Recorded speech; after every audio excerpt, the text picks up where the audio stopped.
Assalamualaikum warahmatullahi wabarakatuh. Qala Hasan al-Basri rahimahullahu ta'ala, istaghfiru minal ashabis salihin fid dunya fa innahum yanfa'una yawmal qiyamah. Istaghfiru min ma'rifatihim. Qila lahu kayfa yanfa'un? Faqala Hasan al-Basri, bainama ahlul jannah fil jannah idh tadhakaru ashabahum fid dunya wa ahwalahum fid dunya fayaqulu qailuhum ما فعل صديقي فلان لا أراه في الجنة فيقال هو في النار فيقول هذا المؤمن يا ربي لا تكتمل لذتي بالجنة إلا إذا كان مع صديقي فلان.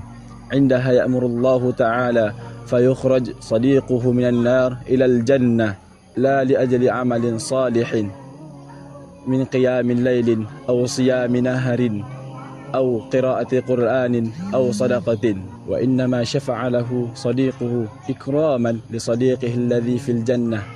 أخرج هذا إليه فيقول أهل النار عجبا من شفع له؟ أأبوه شهيد؟ فيقال لا. أأخوه شهيد؟ فيقال لا. أشفعت له الملائكة أو الأنبياء؟ فيقال لا.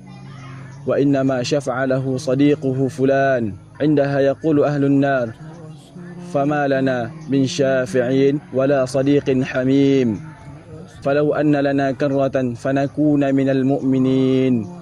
يا ليتنا نرجع إلى الدنيا لنعيد النظر في أصحابنا.